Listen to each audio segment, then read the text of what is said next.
You might recall from the end of our previous story that the descendants of Israel had settled in the land of Egypt.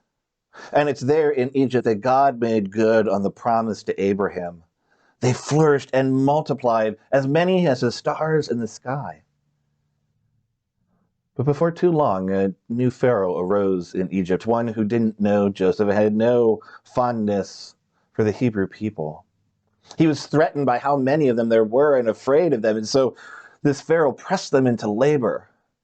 And under this labor, they continued to flourish. They continued to multiply. And so this Pharaoh was harsher and harsher until one day this Pharaoh decreed that every newborn Hebrew boy should be thrown into the river. When Moses was born, that's exactly what she did. She threw him into the river in a basket. And Moses floated a while down that river until he was discovered by Pharaoh's own daughter, who pulled him out of the river, who had mercy on him and raised him as her own son. Now Moses, growing up, knew that the Hebrew people were his kinfolk.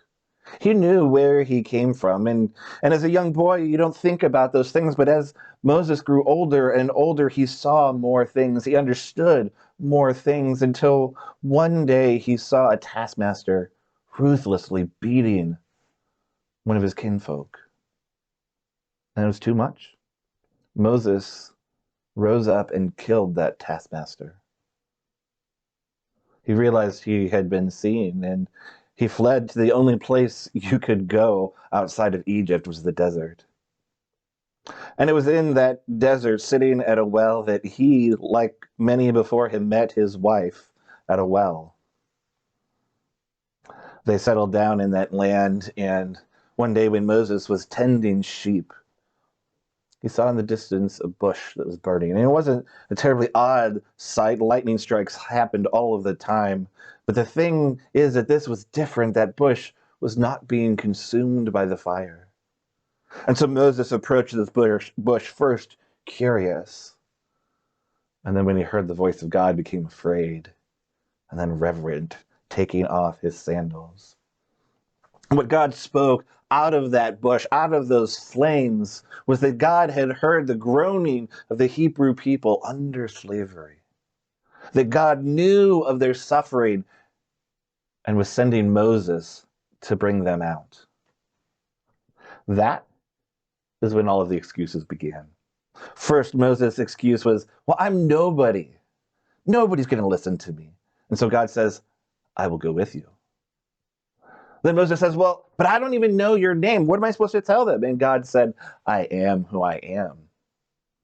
Or maybe a better translation of the Hebrew is, I am the God who causes everything to be. Moses says, well, nobody's going to believe that you sent me. And God has him put his staff on the ground, and turns it into a snake, back into a staff again. God has Moses stick his hand first in his cloak and brings it out, and it's leprous and white like snow. But when he puts it back in, it's healed again. And God says that ought to do it. Moses then says, "Well, God, I'm a poor speaker. I'm slow when it comes to talking." And God says, "It's okay. I'll give you words. And I'll also send Aaron to help you. Aaron, your brother. He'll say everything that you're not able to do on your own." And Moses stops with the excuses and just says, "Please send someone else, anyone else." But God got his way, and Moses went. And when Moses then got there to Egypt and spoke in front of Pharaoh, things went pretty much the way that he expected. Pharaoh said, "I don't know this God." And what Pharaoh did is Pharaoh just got more cruel. He made the people work harder and harder. And the people, they became mad, not at Pharaoh, but at Moses. So Moses prayed to God.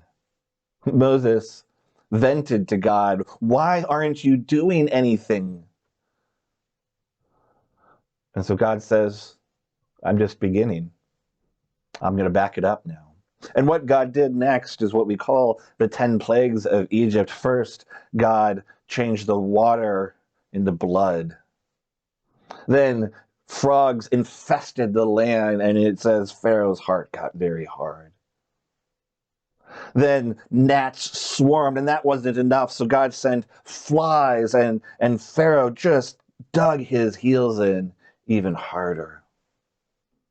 God sent a disease that killed many of the livestock of the Egyptians, made boils come out in people's skin, and Pharaoh would not relent.